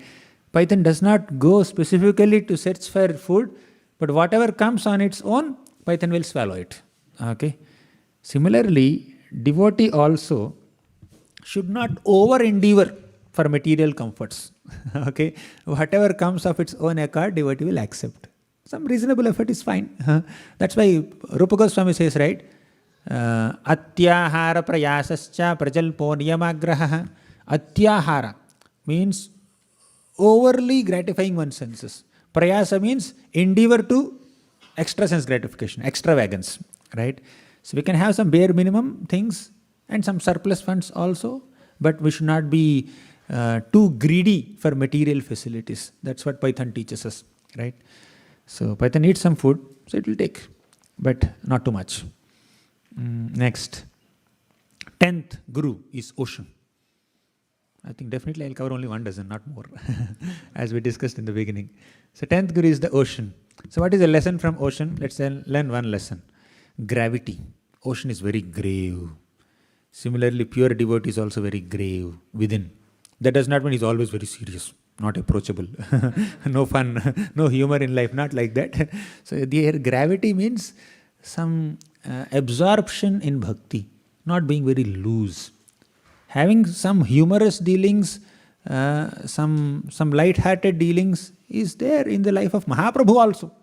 Who can be more grave than Mahaprabhu as a sannyasi? But he also has some light-hearted jokes, interactions with Advaita Acharya, Nityananda Prabhu and some few other devotees, right? So that humor is there, but internally there is a lot of gravity. There is some seriousness in bhakti, not very loose, not very relaxed, not very... it's not that the commitment levels and determination levels are very poor in a devotee. So pure devotee is very committed, very grave, like ocean. And ocean is very deep. Similarly, pure devotees' realizations are also very deep. We don't know. Externally, devotee may look very normal, ordinary, like any other person. We don't know the depths of a devotee's heart. How much love he or she has for Krishna, we don't know. We don't know their ecstasy. We don't know their prayer. Apparently, devotee may externally be seen very angry, very not a very pleasant demeanor. But internally, what prayer they are offering to Krishna, do we know? They may be aspiring for Krishna prema. They may have certain anarthas that are surfacing every now and then. But we don't know their internal prayer. Internally, they may be praying, Krishna, please relieve me from these anarthas. Externally, it seems that this devotee has embraced this anartha so tightly, not leaving only. Or the anartha embraced this devotee so tightly, not leaving this person only. But internally, how much he is praying, we don't know, right? So let us not unnecessarily overly judge devotees. Some judgment is required when you are in management, right? Some assessment is required, but let's not unnecessarily doubt the intentions of devotees. Let's not doubt the integrity of devotees unnecessarily. Let's not blame them or criticize them without much foundation, without much evidence, right? And even if we have evidence, Even if we have to discuss the shortcomings or mistakes of some devotee, that has to be done in some private circles, where in the amidst some concerned people who can make a positive difference in the situation. Not that you put all the shortcomings of a devotee in the notice board, right? So, there's some sensitivity has to be shown. Okay, if the mistake is too grave, that's a different thing. That has to be dealt with in a different way. But the point is that we need to understand the depth of, at least we should give a benefit of doubt, how deep is the connection between a devotee and Krishna. And here it is specifically about pure devotee, no doubt. Apparently pure devotee behavior may be a little different, but internally he is very deep. Even Avadhuta Brahmana also, externally he looks differently, but internally they have a deep connection with Krishna, right? The depth. So, then, innumerable rivers will enter the ocean, but the ocean doesn't get excited. And in summer, not many rivers will enter the ocean, not much water will enter the ocean, but still it's intact. Ocean is intact. So that sobriety and equanimity and peacefulness, calmness can be seen in the life of a devotee.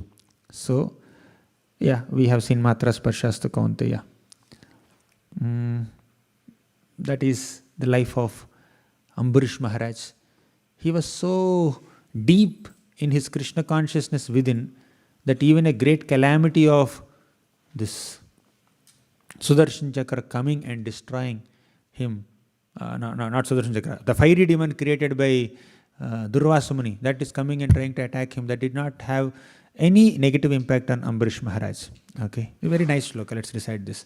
Sada santushta manasaham sarvaha shivamaya dishaham Sharkara kantagadibhyo yathopanat padaha shivam Sada santushta manasaha. When there is a lot of santushti, satisfaction in the heart, sarvaha shivamaya dishaha. All directions are very auspicious for that person. If the heart is satisfied with bhakti, with pure Harikatha, nourishment coming from pure Harikatha, all directions seem to be filled with auspiciousness. Everything is nice. Oh, this is good, that is good. We have a positive outlook. To the degree we are satisfied within, to that degree we see positivity everywhere. To the degree we are not nourished within, to that degree we see a lot of disturbances, negativity everywhere. Right?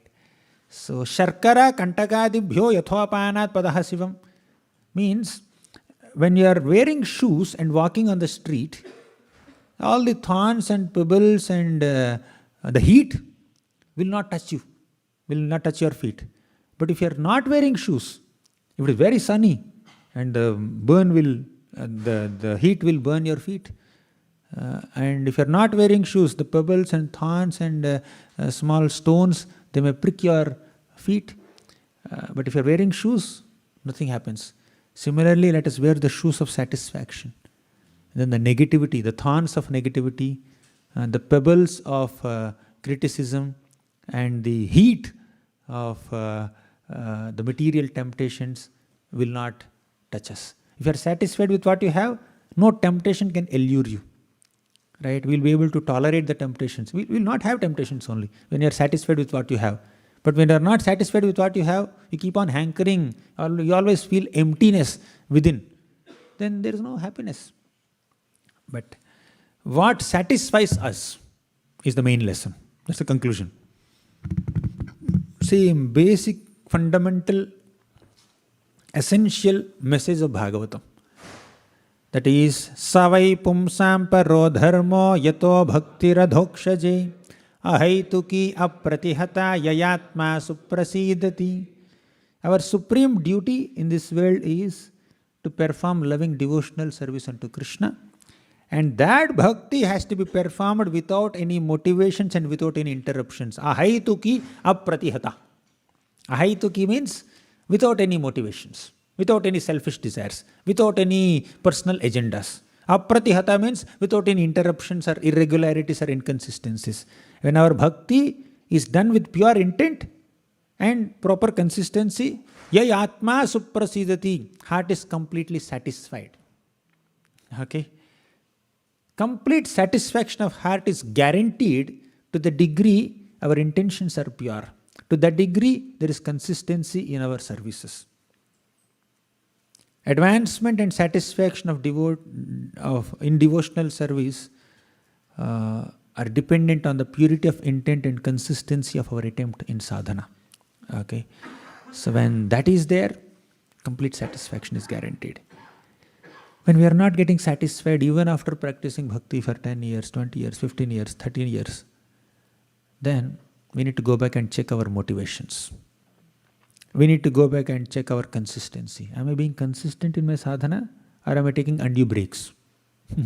Or am I having pure intentions, or am I feeling very selfish? Okay? Selfishness can never give satisfaction. Only selflessness can give satisfaction. Okay? So inconsistency will not give you the necessary nourishment that you are supposed to get. So if there is consistency, then you will get that nourishment. Just like you are boiling milk. So you kept milk on the stove, and it may take some 5-10 minutes for the milk to come to certain boiling point, right? And you are done with it. But if you keep the milk for boiling, and somebody came, some phone call came, you switch off the stove, you go and attend to it. After a few minutes you will come, again switch it on. And after 2 minutes somebody will call. Okay? Again you go and attend to that, and you switch off the stove. Okay? After 3 minutes you will come back and again switch it on. So now you may keep that phone that on for 10 minutes. But if the 10 minutes is not continuous, not consistent, but intermittent, milk will take forever to boil. Right? Within 10 minutes milk will not boil. Because whatever heat it has gained, it is getting reduced because you are giving a break. Right? Again you have to reinvent the wheel. Similarly, when you are studying Shastra, you read one chapter today. Tomorrow you can read second chapter. But if you give 1 month break, you forgot whatever you read in first chapter. Okay? Why 1 month break? In 10 days only, in 1 week only we will forget. But if you consistently read daily basis, or at least keep some quota, weekly quota, then you are in touch with the subject. So our intermittent access to this devotional activities will block our absorption in it. Right? So absorption, the enemy for absorption is inconsistency. Right? Consistency facilitates absorption. The more consistent we are in bhakti, the more we can relish bhakti. But if it's intermittent, then it's very difficult. Right? You're hearing a class, for example. So every 5 minutes, if we are getting distracted, or we are reading a book, every 5 minutes we are checking our phone. So we are checking some message. Okay, then you are reading the book. After 5 minutes again you check the phone. Again you read the book. After 3 minutes again you check the phone. Another message comes. Okay, you keep it. You start reading. After 5 minutes, even if no message comes, you will pick it up. Right? Whether Wi-Fi is working or not, whether my mobile data is on or not, the signal is there, battery dead ho gaya kya? Right? Because we are so accustomed to get distracted, take breaks every 2-3 minutes. We are accustomed to pratihata bhakti. Right? So we are not getting that suprasidati. So when the bhakti is apratihata, consistent, and definitely with pure intent, then we will get full satisfaction. So, 10 gurus only, not 12 gurus. Sufficient, 10 gurus, not even 1 dozen. It's 9:33 or 4. We'll take some questions. We have learned some lessons from 10 gurus. Yes. Yeah.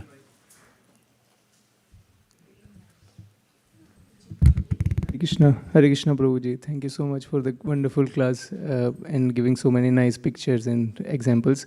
I like the example of water being pure, that it purifies everything. So in Bhagavad Gita, Krishna says, out of all the purifiers, I am the wind. Pavanam Pavatam Asmi. Why does he refer to wind and not water? See, different elements have different characteristics, and those characteristics are highlighted in different contexts, right? You may not exactly compare unless a Tikakar gives a specific comment on it.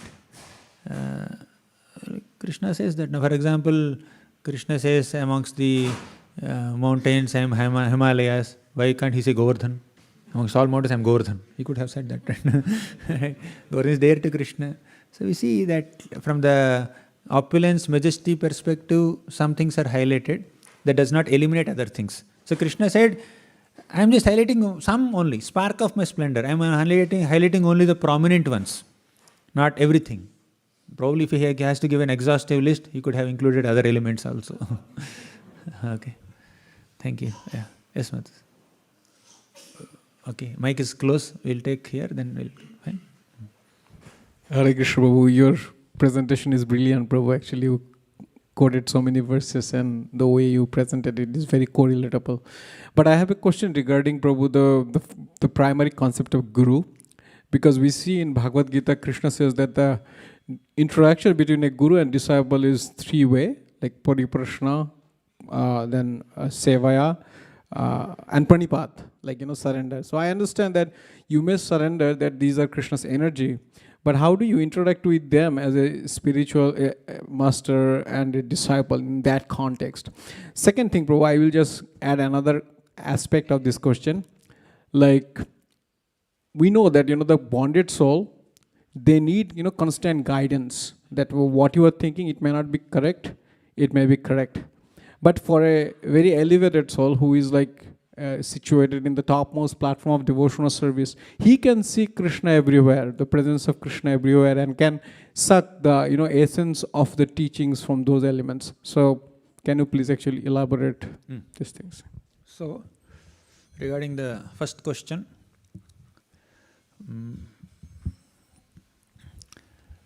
Tadvidhi pranipatena pariprashnena sevaya upadekshanti te jnanam jnaneha tattvadarshinah. That is referring to a guru who is either giving diksha or in some, for all practical purposes, in a human form and reciprocating with what we are seeing. That is not exactly referring to mountain, tree, ocean, all that. So as I said right in the beginning only, we have teachers, whether Diksha Guru or Siksha Guru, we have particular teachers, spiritual gurus, and we learn lessons from them. We take teachings from them. And when we observe the world, then we start seeing the world from the lens of the teachings that these spiritual gurus have given us. Thus, by your own introspection, by your own buddhi, we learn more lessons from the nature. It's not that we have to, the tree is sitting on a Vyasasana and giving some lessons to this Avadhuta brahmana. We mentioned all this in the beginning. You were there in the beginning? It's not like that. And if that is not there, then pranipata, pariprashna, seva will not come. You can water tree, that's not a problem. You can do some seva also. But the point is, here it's more about introspection and reflection, more than specifically hearing from them and serving them. The Tadvidhi Pranipata will not apply to all this moth, elephant. There are many gurus coming. Elephant, Pingala, little child. It's just your observation. Basically, in your introspection, you are going deep into your guru's teachings only, whom you are serving. Pranipata, Pariprashna, Seva, you are doing to one guru, right? So, all these are extended lessons of your guru's teachings only. He will not teach everything. In one class, you cannot teach everything, right? Guru's time is limited. Disciple has to introspect. Everything that the guru learns, everything the disciple learns, need not be personally taught by guru only.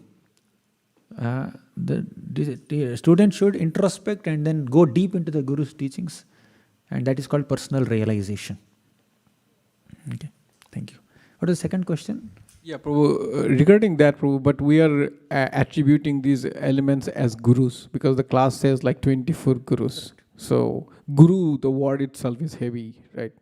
And this has some kind of impersonal conception along with it also, right? Because you are trying to... Personalists also may relate with this example, with these gurus. But our Vaishnava understanding is this. Okay? Vaishnavas understand it this way. We have a Vaishnava guru, he is teaching us, and we are reflecting, and we are learning lessons from the nature also. Right? Fine? Does it satisfy you? Yeah. Second question is, Prabhu, these are the gurus for the like top class devotees or a general devotee? Because general devotee are conditioned to make mistakes and understand something in a wrong way. Correct. So, yes, this introspection, reflection, contemplation should be done in line with the teachings of bona fide guru. That's what we discussed. So, this can be effectively done by a mature sadhaka, mature devotee, and not neophytes. Right? So, new people can share their reflections with their teachers and get some evaluation, get some feedback. That is helpful.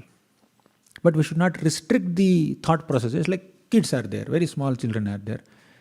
We need to give scope for their reflection, their analysis. Let them analyze and then bring up. And you can evaluate, you can correct, you can just modify. If they are doing good, great, you can appreciate them. If they are doing some mistake, you can correct them, right? But we should allow them to introspect, right? So for pure devotees, this is natural. Okay, everything that they see in terms of Krishna. They see in terms of Bhagavatam. Okay, sthavara jangama dekhi na dekhi tara murti, ishtadeva spurti. So devotees can see like that, but neophytes may not be able to do it. But at their level, they can always learn some lessons that they derive from bona fide teachings that they received from the bona fide guru. Okay, thank you. Thank you, Guru. Thank you. Thank you. Mataji.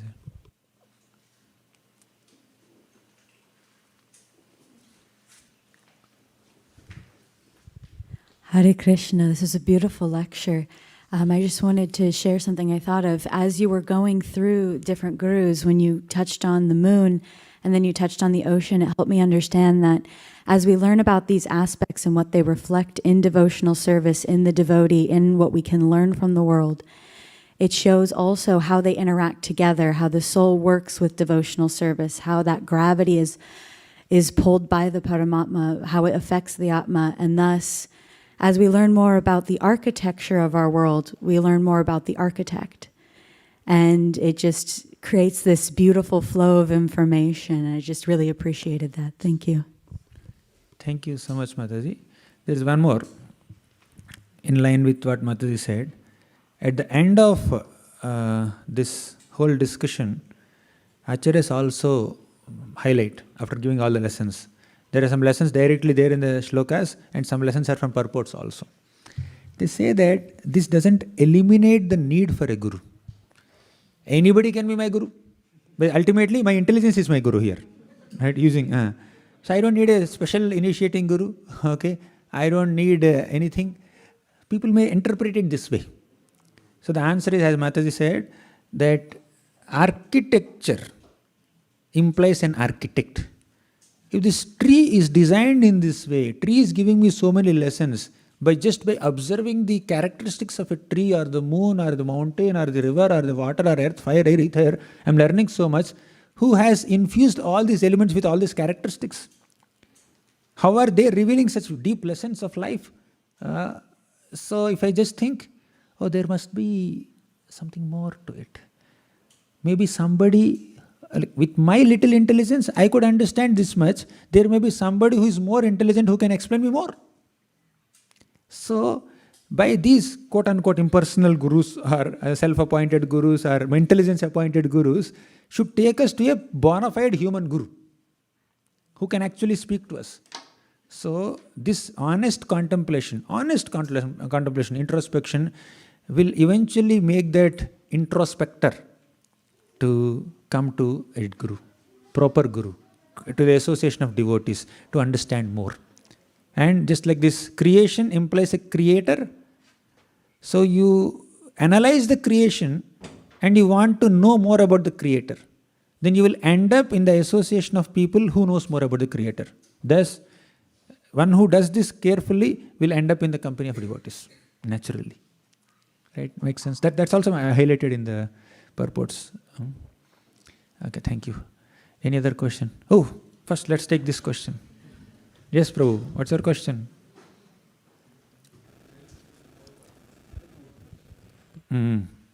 Prabhu? Maybe you can stand so that others can get your darshan. I was thinking that why does the sun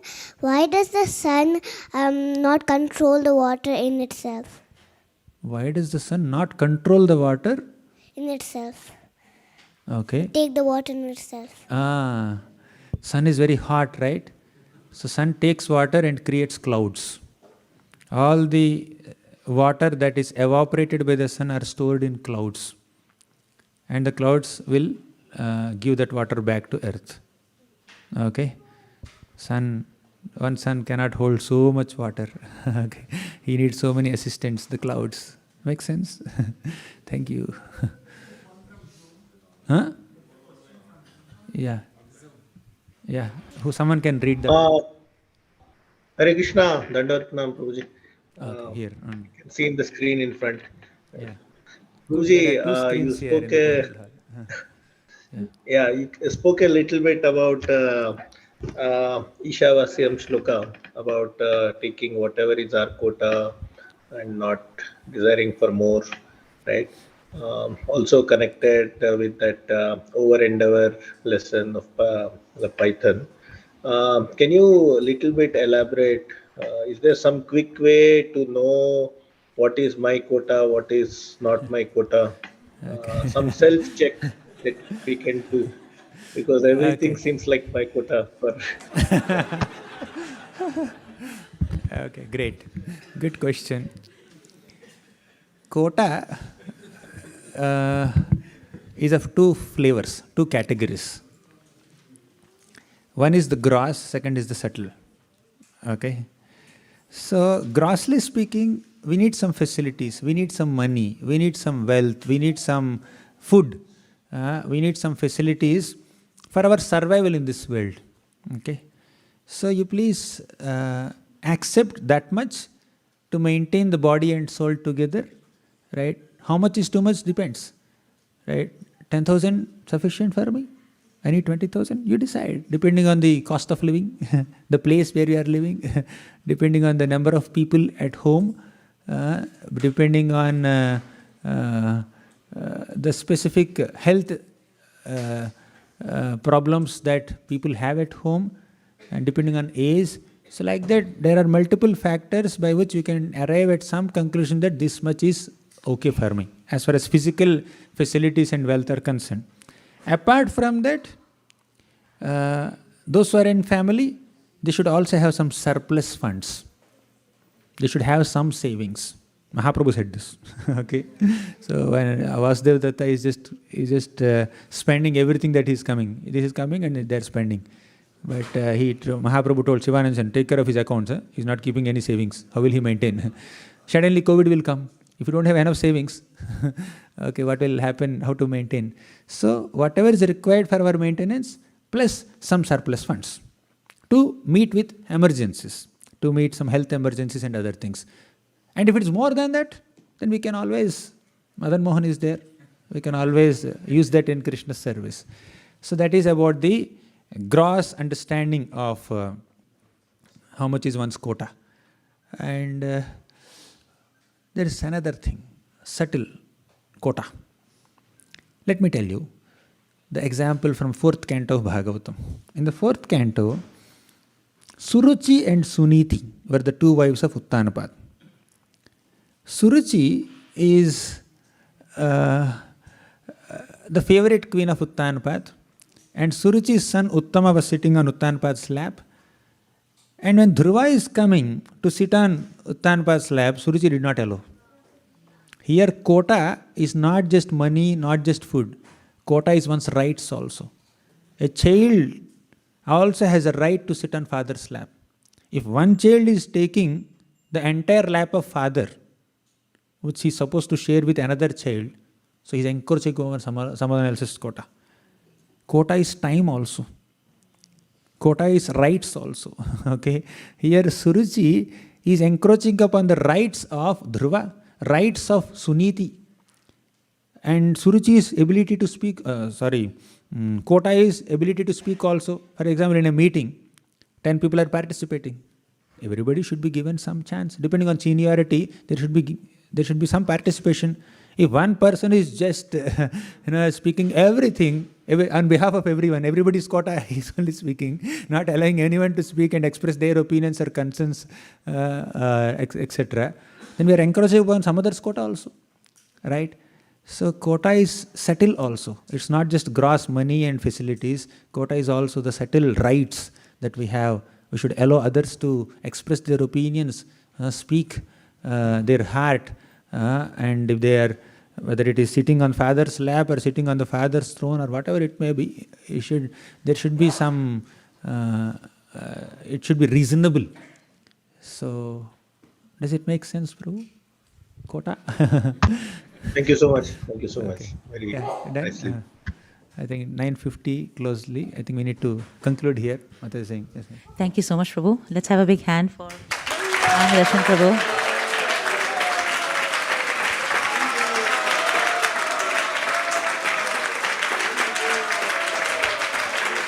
I know.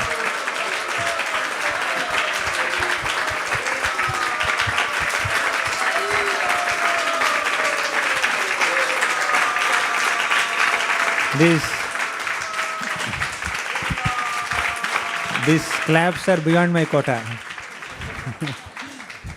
I'm saying these claps are beyond the quota. That's required. We've had such a wonderful 4-day, and we have one more day for the kids. Tomorrow is Bhagavatam Tales, 2 sessions. Please don't miss. Kids, anybody who feels they're a kid can come. That's really not restricted. Parents should come. Pavani Bhakti Mataji is going to be the host at her house tomorrow. So please check the message out. And deeply thankful for all the things that we've been learning, Prabhu. I can't thank you enough. Very, very thankful to Radha Madan Mohan that you could come visit us.